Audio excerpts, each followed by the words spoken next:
Well, thank you very much for giving me the chance to speak on asynchronous learning in teaching and practice.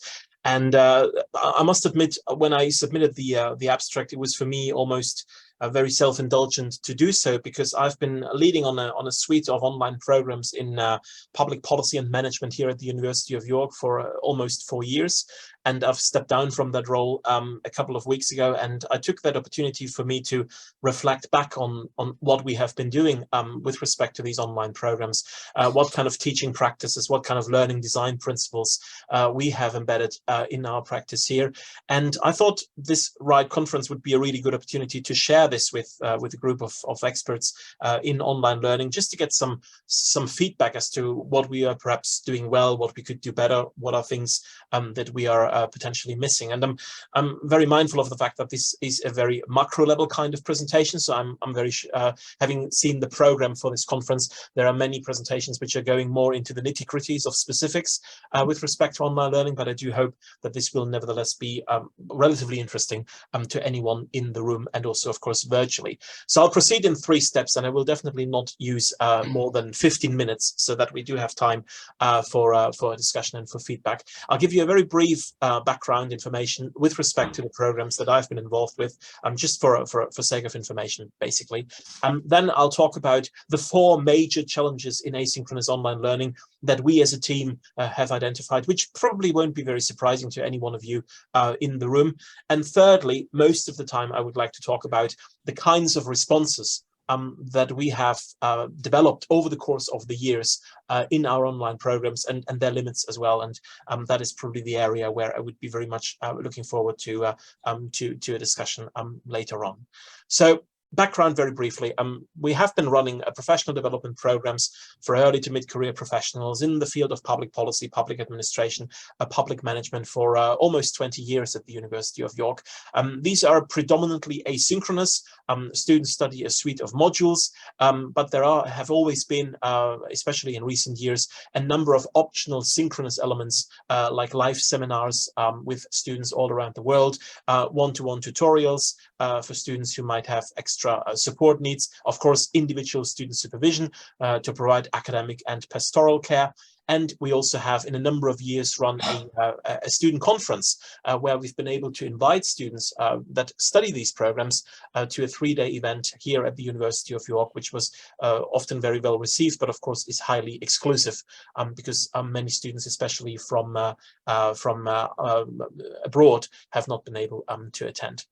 And the other final point that I wanted to mention is that in the last few years, we have undergone a quite substantive change in the delivery model with respect to these online programs, from a scaffolded structure where one module followed logically after the other to a model where we use a so-called carousel, which means that students can start on any of the taught modules which are part of the program, depending on when they join the program, which of course creates a number of problems with respect to the incremental building up of skills.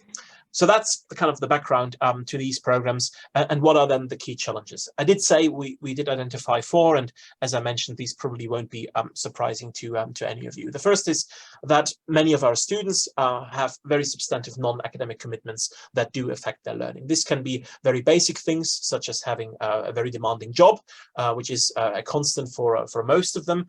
Often, of course, they also are at a stage of their life where they have family responsibilities, either for children or for older parents for whom they have to care. But very often, given the international focus of our students, they also encounter all sorts of challenges with respect to the broader infrastructure within which they are studying. We had students who were affected by earthquakes, by tsunamis, by hurricanes, by civil war, by all sorts of unrest that, of course, has a very substantive bearing on the ability of a person to actually focus on their studies. And tackling that in a study environment is, of course, an enormous challenge. The second challenge is that with respect to our recruitment criteria, we have students from a very diverse educational and professional backgrounds. So we prioritize in our recruitment professional experience that is relevant to those study programs. So it doesn't really matter what kind of undergraduate degree a student has. We also have a number of students without any undergraduate degree who have gone straight into a certain type of occupation and have accumulated a degree of relevant relevant professional experience. So they are then able to pursue those postgraduate professional development programs. And of course, we also have students from, as I said before, a very diverse range of geographical contexts, and therefore also very diverse educational cultures. So only about a quarter to a third of our students are from a UK background, and that of course means that those different pathways create different challenges with respect to skills development and learning, because the ambition is of course to bring everyone to a position where they can succeed and do really well in the program. And then we have as a third challenge the requirement, the expectation actually of students that we bridge theory and practice. And of course, this is a common theme in those kinds of professional development programs, whether they are online or on campus. But with those kinds of students that the programs that I've been leading on are attracting, this is an absolutely fundamental feature. Students expect that learning is relevant to their professional contexts. They want it to be applied to situations, to challenges that they encounter in their work lives. They often also have a preference for case studies that at least are broadly relevant to what they've experienced in their country. And that, of course, again, given the diversity of the student body, creates all sorts of challenges with respect to program design and module contents. And last but not least, again, this won't be a surprise to anyone. It is, of course, difficult with a purely asynchronous online program, to create that sense of a longer standing community of learners that goes beyond what is happening within one given module. And that is one of the constant features of feedback that we receive, that students would like more of this. But then often, of course, in practice, if you try to offer more of this, like more informal channels of communication, like student cafes, online drop-ins, and these kinds of things, they are not taken up that well for, not surprisingly, reasons related to the first challenge that I did mention, those other commitments that students are facing. So what are then the key responses that we have over time in a process of incremental fine-tuning developed and drawing on literature and evidence on experiences from other online courses as well? What have then been the responses to these challenges? I think they can be grouped, again, not very surprisingly, into three categories: course design or program design on the one hand, and teaching practices as well as study support on the other hand. And I just want to give a quick overview on what we have done and what we still continue to be doing with respect to these three dimensions. With respect to course design, the key priority has been to integrate over time a number of optional synchronous activities. And these are optional and we record them. It's usually 45-minute seminars. Students are given very specific instructions as to what they need to do to prepare for them. And then they are recorded and shared with those students unable to attend. We usually do them at 2 o'clock or 3 o'clock in the afternoon to maximize the number of people who can attend regardless of their time zones. But this has proved to be very, very popular and very attractive to students, even interestingly to those who are not attending those kinds of seminars. And usually these are very well received, and they help to foster a stronger bond and also to go beyond the kind of the platform-based, forum-based types of learning activities that are otherwise dominant in those modules. A second feature of course design is that combination of flexibility within robust structures. So it's about enabling students to have a very clear pathway that with one module following on from the other, and with very, very clear rules as to what needs to be done if students need to take a study break, so that students are not left to their own devices and just have to hand in their module assessment at the end, but actually are given specific tasks every single week or every other week. But of course, given the work commitments and private commitments that students have, these systems also have to have a large degree of flexibility, enabling students to take study breaks, go on a leave of absence, be supported if they just have to take a short break, perhaps 2 or 3 weeks, with catching up again on the module without taking a formal study break. And it seems to me, and I would be really keen to hear what others have experienced with respect to online learning, that it's very difficult to find the right balance here. If you are too flexible, if you're too forgiving, for lack of a better word, it seems that this is having an impact on overall retention, because more students are at risk of falling by the wayside as they progress through their program, or rather not progress through their program. But on the other hand, if you have structures which are too rigid, if you pose impose too much demands upon students, there is also the risk that students will not appreciate that and will be disincentivized from continuing their studies. So finding the right balance here seems to me is a rather fundamental challenge. A third element with respect to course design is that of layered skills development. And that is one of the issues where the change in delivery model that I mentioned at the very beginning of my presentation is posing a number of challenges. Now, as I said, initially we had a model where one module follows on from the other, and you could build in specific types of skills development activities in each of those modules, knowing what kind of pathway students would actually take. And that has enabled us over the course of 2 years of those course, that one of those courses is running, to step by step build up student skills regardless of their academic and professional backgrounds, and enable students to do a good academic work at the very latest when they reach year 2 of their studies, and especially also when it comes to their independent study project at the end of their studies. Now, the moving to a carousel model where students can join at multiple points in time through the academic year and start with whichever module is offered at this point in time does create a number of challenges with this, because you have to build different types of skills development in every single module, and avoiding repetition here whilst making sure that overall the programs are coherent and all the key skills are developed strikes me as something which is quite problematic.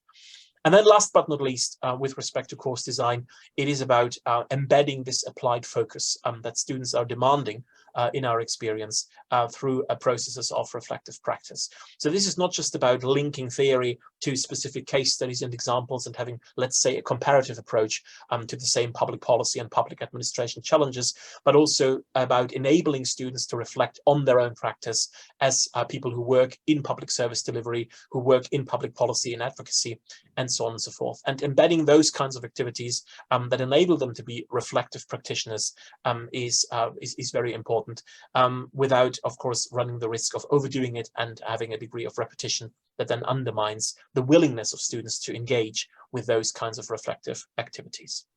Now, when it comes to teaching practice, there are 3 things I would like to highlight. The first is the fact that it's about actually fostering an environment where those collective types of applied learning can actually work. It is one of the experiences that we have made that, in a sense, any kind of applied learning and any kind of applied focus is only as good as the people who are actually facilitating it.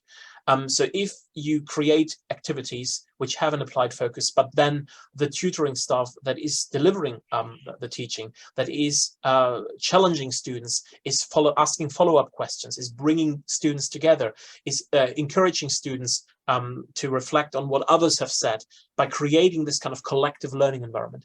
If that is not done well, by highly trained and professionalized staff, all the activities that you might be able to build into a module will fall flat and will not have this result. So it's about support for tutors, for teaching staff, to have those skills which are actually needed to do this well, and to have those high quality teaching practices which are essential here.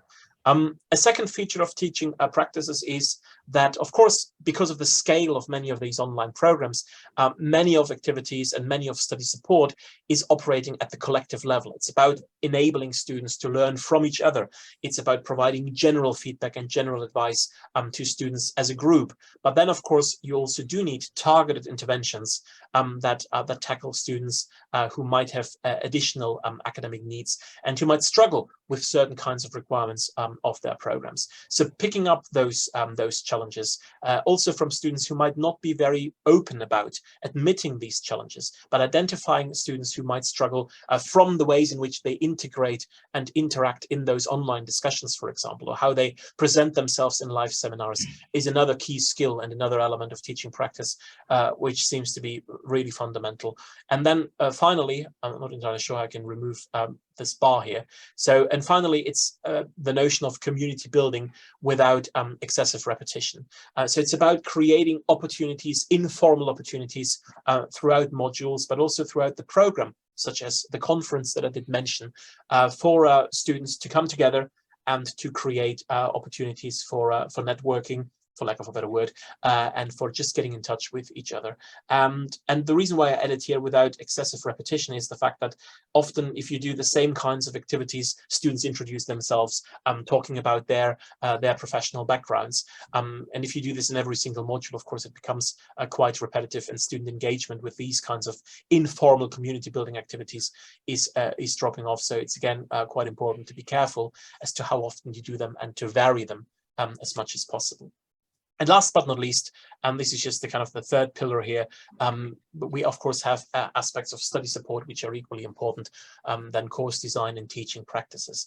First of all, it seems really important, and I think this is also supported by the literature on online learning, to embed diverse forms of support, to have formative assessments, to allow students to submit, for example, an assessment plan on which feedback can be given, to have tutor-led online discussions that enable tutors to give feedback on the level of understanding that students display in these discussions, and also to identify any misunderstandings. So embedding in learning design the support for the whole group that takes away individual support needs, just because most students' needs are already catered for through course design and general teaching practices.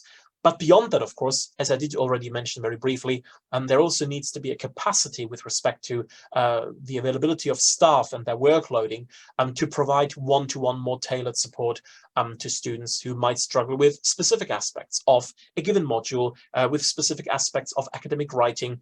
And in order to provide that kind of support, it also needs to be professionalized. And by that, I mean it needs to be support which is delivered by people who not only have a good level of knowledge and expertise in the general area of academic writing, but also in many cases that have relevant knowledge with respect to the course and the program learning outcomes, and therefore can align the advice that they are given with the specifics of these programs. So finally, in conclusion, I think there are 2 points that I would like to flag up. First of all, those principles, they strike us. I was able to speak here for myself and my colleagues as sound principles, as rather basic principles, and how you can ensure that online asynchronous programs are working well. But of course, this doesn't necessarily match with the complex reality of the student body in all its diversity, with different degrees of engagement, interest, preference, and skills and knowledge. And one of the challenges that we face as practitioners, and again, I would be very interested to hear what others think, is to actually, to avoid frustration if you design very attractive and very appealing activities, but then the take-up is not as high as it might have been, or as you might have hoped. And being aware of those limitations to students' ability to engage, but sometimes also their willingness to engage, because we know some students are just very pragmatic and they just want to get a degree. Secondly, I think we also all know that these more idealized models of online learning with respect to their sound pedagogical principles are very resource heavy, and they require a lot of expertise. They are requiring a lot of input from highly trained and qualified staff. And this is often or sometimes running counter to institutional constraints with respect to the availability of staff, desires to use online learning to grow student numbers without always taking into consideration the specific training and staffing needs that come with this. And I think, therefore, in light of those contrasts or those tensions, it is also about, as practitioners, to find a way of navigating this rather muddled and muddied water, this tension between best practice on the one hand and what we know is best practice, and the more pragmatic art of good or even good enough practice that takes into consideration those institutional constraints as much as the complex reality of what students actually want and aim for. I've realized I've spoken a little bit longer than I had anticipated, so I do apologize for this. But that's all I wanted to say. Thank you very much for your attention, and I'll stop sharing now, and then you hopefully see me. Yes, or not, hopefully. No, Thank you very much. Thank you very much, Enrico. If we could just share our appreciation so much for sharing your practice with us. We really appreciate those insights. I'm sure everyone in the room and online does as well. So I'd like to open it up for what questions you might have for Enrico. If we take one in the room, and then Matt, if there's anyone there, I can ask them. Oh, lovely. So we'll take one from the room first, and then we'll go online. Or if it's tumbleweed silence in the room. I'm going to go online. So let me just see if I turn my glass off. So a question came up around, could the pathway that you talked about be linked to formative or summative assessment? And there was also a comment there about really liking your idea of the holistic aspect of student experiences. I wonder if perhaps you want to expand on those, Enrico. Yeah.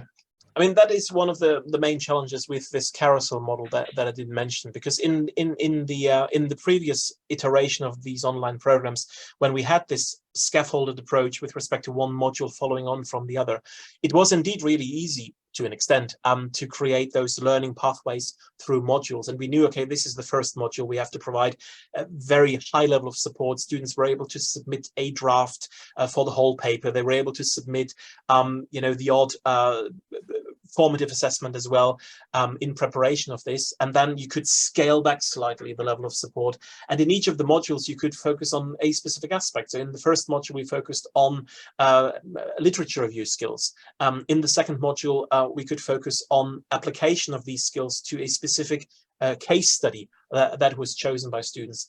And through the combination of having one formative in every module plus a summative that kind of builds on that formative, of course, and through a proper mapping of what kind of skills are trained and developed in which module, we were relatively confident that at the end of the first year, after completing those year one modules, all the students were pretty much on the same level, of course, with still substantive degrees in variation, but everyone who was struggling substantially with their academic achievements was supported by this point, and it was very clear what the expectations are. Whereas with the carousel model, this becomes much more difficult. Within a module, we still have a formative assessment and a summative that leads to it, and we still aim for a high degree of diversity with respect to assessment types, so that when students come to their independent study project at the end, they've done everything and are well prepared. So it's this holistic program level structure which sort of works, but it of course sometimes means that you really have to embed whatever you want them to achieve within one module, and you can't have any of those cross references referring students back to what they've done the module before, because it might be that they have studied different modules. That is a real challenge, and I don't think we have entirely cracked that nut yet as to how to do this, and we have to see as these new programs roll out what the overall level of academic results, of academic attainment and progression are, and we keep a very close eye on this to see whether we need to make any changes. I'm not sure whether that answered the question, but I hope it does. It was Suzanne, was it the name? Yeah, no, can't tell. I've just noticed somebody's come on the screen. I don't know if you wanted to come in at all, the person who posted that question, or any more debate. No. Yes. Oh, great. So we've got a linked question in the room. It's two parts, sorry. I'm interested in why the change from, modules that build on one another to the carousel. That's the first part. And the second part was, had the institution considered having a fixed first module and carouselling the middle three and then a fixed end, which is what we do, and it seems to work quite well. Thank you very much. So I'll just repeat that just to make sure our colleagues online heard that. So it's a two-part question there around the fixed part and the carousel, and then something you're saying about fixing the first part and then carouselling in the middle. So if you want to come in on that, Enrico. Yes, the answer to the first question is very simple. That there was a let's call it a strategic decision by the university leadership to expand our offering in online learning, exactly, to do that, and it was deemed that the fact that we only had one intake with the old model was problematic for student recruitment, and this was therefore the decision to move to a model where students can join multiple times in the academic year, and also to therefore move to that kind of model. And yes, this has been considered, and we have a number of online programs in other disciplines that do have this shared first module, and it seems to be working relatively well. And this is something that we are keeping under advisement very closely, and we might be moving to that model. And when we launched those new programs, I was still convinced that we might be able to make it work without that model, by just having the pure carousel and just allowing students to join whenever they want, because we thought we would be able to manage to have each module self-contained in a way, and provide that kind of bundle of content and themes and skills development, and then put it together like a jigsaw puzzle, even though, you know, the order in which the pieces are assembled is not predicted.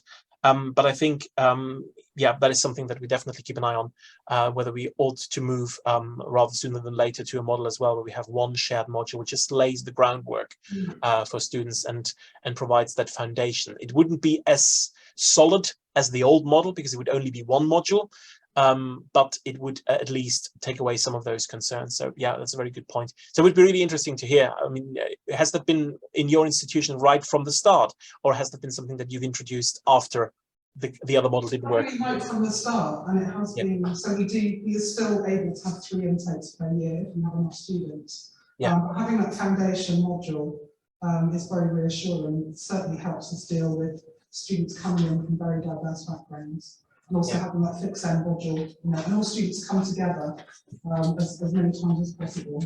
So it's that balance between economic reality and being able to give a good student experience. So for us, it does work really well. Happy to talk to you individually about it. Yeah, would be great. Thank you. Thank you very much for sharing your practice. I'm hoping people are picking up the conversation in the room, but so the answer very quickly was that yes, it was from the beginning. It was a reassuring experience for students to have that first fixed module. And so I think hopefully that's picked up that one. So if we could share our appreciation again for everybody. Thank you very much.